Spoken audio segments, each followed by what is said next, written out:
Ukraine युद्ध पे इस वक्त की सबसे बड़ी खबर, यूक्रेन के राष्ट्रपति का बड़ा बयान इस वक्त सामने आ चुका है। रूस के सामने यूक्रेन नहीं झुकेगा, सीधे सीधे क्लियर कर दिया। और राजनीतिक संबंध हमने तोड़ लिए हैं, रूस का व्यवहार नाजी की तरह है, ये कहना है यूक्रेन के राष्ट्रपति का। यूक्रेन युद्ध पे इस वक्त की सबसे बड़ी खबर। और अगर किसी नागरिक के जहन में कोई गलतफहमी है तो उन्होंने क्लियर कर दिया है कि अभी हम पीछे हटने को तैयार नहीं है। सीधे मैं कर्नल उत्कर्ष के पास जाती हूं। कर्नल उत्कर्ष, व्यवहार नाजी की तरह है रूस का, दो टूक कहा है यूक्रेन के राष्ट्रपति ने। राष्ट्रपति जेलेंस्की का ये बयान पहले भी कई बार आ चुका है और उन्होंने आश्वस्त किया है कि रूस के सामने यूक्रेन नहीं झुकेगा। और आज उन्होंने ये बात सामने साफ कर दी है कि ये एक तरफा और नाजियों की तरह व्यवहार है। मैं आपको बताता चलूं कि द्वितीय विश्व युद्ध में यूक्रेन ही सेंटर फोकस था जब हिटलर रूस में मॉस्को की तरफ बढ़ा था। और जब मॉस्को से हिटलर वापस आया था उस वक़्त रूसी सेना की भी सारी लड़ाइयाँ यूक्रेन में ही लड़ी गई थी। ये सारे जो नाम अभी आप, ओडेसा है, खार्किव है, कुर्स्क है, ये सारे नाम, डोनेट्स्क है, ये सारी जगहों पे बहुत बड़ी बड़ी लड़ाइयाँ हुई थी।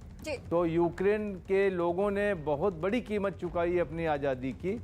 तो इस वजह से मैं समझता हूँ कि यूक्रेन की सेना आसानी से हार मानने वाली नहीं है। तो जो इतिहास रहा है, आसानी से हार नहीं बनेंगे। रक्षा विशेषज्ञ राजेश आर्या भी इस वक्त हमारे साथ जुड़े हुए हैं। राजेश जी, सीधा सीधा सवाल यही है यूक्रेन को लेकर कि अब यूक्रेन ने अपनी स्थिति स्पष्ट कर दी है। राजनीतिक संबंध रूस के साथ हमने तोड़ लिया है, कोई संबंध नहीं है, नाजी की तरह व्यवहार है, पीछे नहीं हटेंगे। रीमा जी, ये हम सबको मालूम है कि ये दूसरे विश्व युद्ध का दौर नहीं है।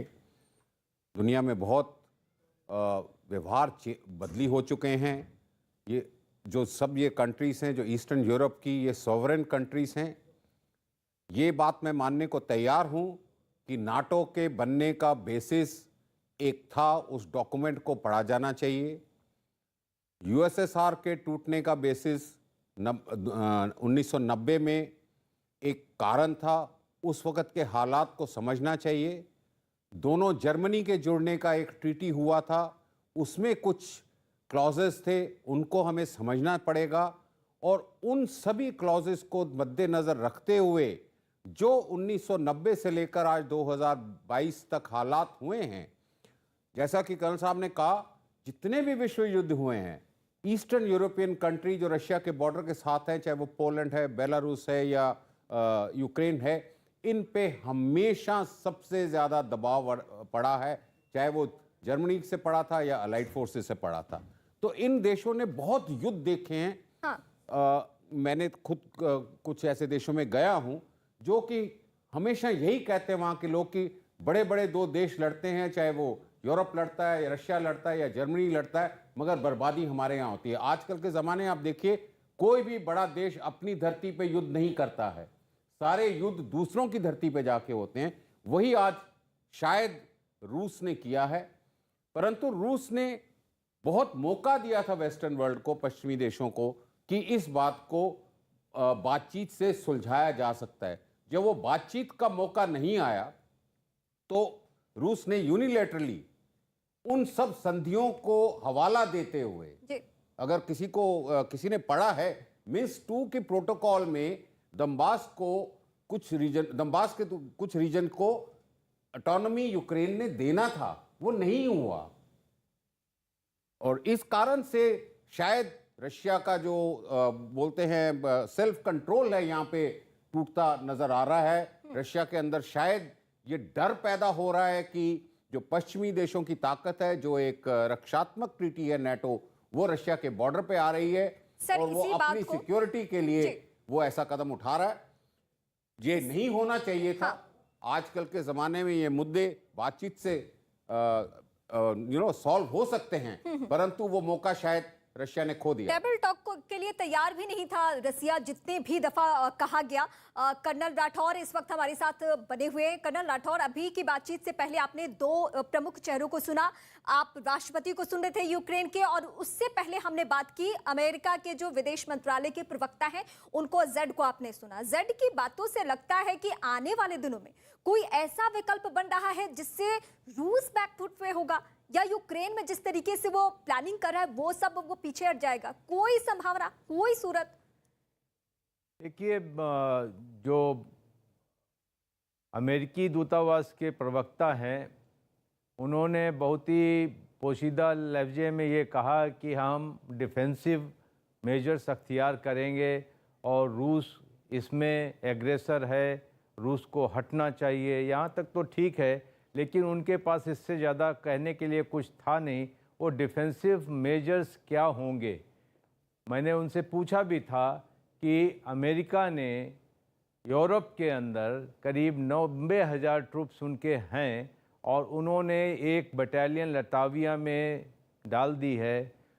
एक करीब 8 F-35 जेट्स को उन्होंने रिशफल किया है।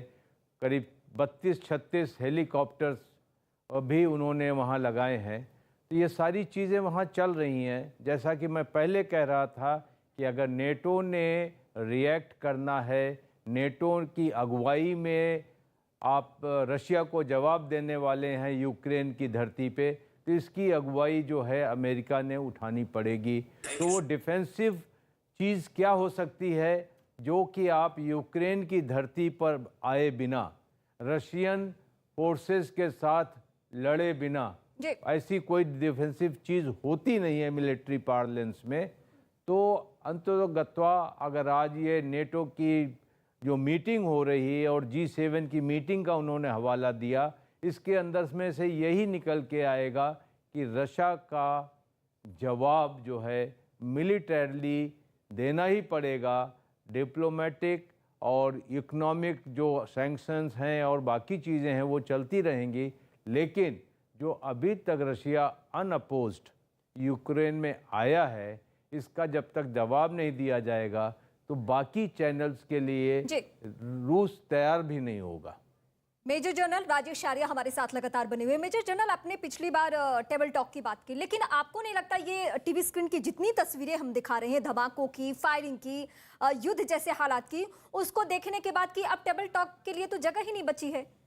यूक्रेन सीधे सीधे कह रहा है कि राजनीतिक संबंध हमने तोड़ दिए हैं। तो जब राजनीतिक संबंध खत्म तो फिर बातचीत के लिए तो ऑप्शन ही नहीं है। रीमा जी, हम सब पश्चिमी देशों के न्यूज़ चैनल या यूक्रेन के टेलीकास्ट को देख रहे हैं। हमें अभी तक शायद रूस के किसी न्यूज़ चैनल से कोई न्यूज़ नहीं मिल रही है।